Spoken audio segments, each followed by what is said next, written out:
যুক্তরাষ্ট্রের সাবেক president John F Kennedy হত্যাকাণ্ডের সাথে সম্পর্কিত হাজার হাজার পৃষ্ঠার সরকারি ফাইল প্রকাশ করেছে ট্রাম্প প্রশাসন। স্থানীয় সময় মঙ্গলবার মার্কিন ন্যাশনাল আর্কাইভ থেকে এসব নথি প্রকাশ করা হয়।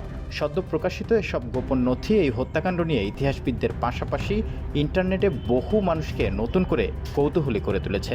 আল জাজিরার এক প্রতিবেদনে এমন সব তথ্য উঠে এসেছে। এর আগে চলতি বছরের জানুয়ারিতে দ্বিতীয় মেয়াদে যুক্তরাষ্ট্রের প্রেসিডেন্ট হিসেবে দায়িত্ব নেন ডোনাল্ড ট্রাম্প। আনুষ্ঠানিকভাবে দায়িত্ব নেওয়ার পর জানুয়ারিতেই সাবেক প্রেসিডেন্ট জেএফকে হত্যাকাণ্ডের অবশিষ্ট সব রেকর্ড প্রকাশের আহ্বান জানিয়ে একটি নির্বাহী আদেশে স্বাক্ষর করেন মার্কিন রিপাবলিক প্রেসিডেন্ট ডোনাল্ড ট্রাম্প। অবশ্য শুধুমাত্র কেনেডি নয়, কেনেডির ভাই সাবেক attorney general Robert F Kennedy এবং মার্টিন লুথার কিং জুনিয়রের হত্যার সাথে সম্পর্কিত অবশিষ্ট নথিগুলো অসম্পাদিতভাবে প্রকাশ করার নির্দেশ দেওয়া হয়েছিল। মূলত ট্রাম্পের সেই আদেশের পরেই কেনেডি হত্যাকাণ্ড সংক্রান্ত নথি প্রকাশ করার পদক্ষেপ নেওয়া হয়। মঙ্গলবার যুক্তরাষ্ট্রের জাতীয় আর্কাইভ জানিয়েছে, শ্রেণীবদ্ধকরণের জন্য পূর্বে আটকে রাখা সমস্ত রেকর্ড প্রকাশ করা হয়েছে এবং অনলাইনে বা ব্যক্তিগতভাবে এটা পাওয়া যাবে। আল জাজিরা বলছে, আর্কাইভ দুটি প্রাথমিকভাবে তাদের ওয়েবসাইটে প্রায় 63,000 পৃষ্ঠার নথি আপলোড করেছে। এছাড়া পরবর্তীতে আরও ফাইল ডিজিটালাইজড হওয়ার সাথে সাথে সেগুলো অনলাইনে পোস্ট করা হবে। তুলসী গাবার্ডের নেতৃত্বাধীন জাতীয় গোয়েন্দা পরিচালকের কার্যালয় জানিয়েছে, প্রকাশনাটিতে পূর্বে গোপন রেকর্ডের প্রায় 80,000 পৃষ্ঠা রয়েছে।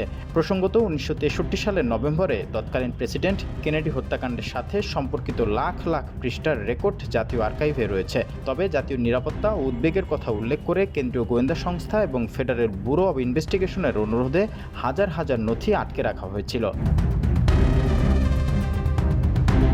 46 বছর বয়সী প্রেসিডেন্ট কেনেডিকে গুলি চালিয়ে হত্যাকাণ্ডের ঘটনায় তদন্ত করছিলেন ওয়ারেন কমিশন।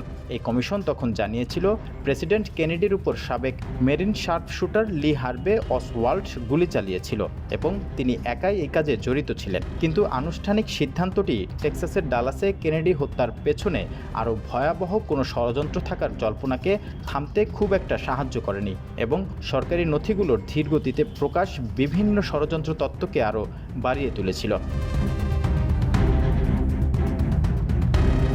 উল্লেখ্য, 1963 সালের 22 নভেম্বর টেক্সাসের ডালাসে গুলিতে নিহত হন John F Kennedy.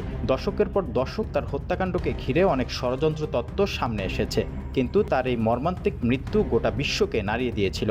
John F Kennedy মারা যাওয়ার 5 বছর পর 1968 সালে ক্যালিফোর্নিয়ায় গুপ্ত হত্যার শিকার হয়েছিলেন তার ভাই ও তৎকালীন মার্কিন সেনেটর রবার্ট এফ কেনেডি।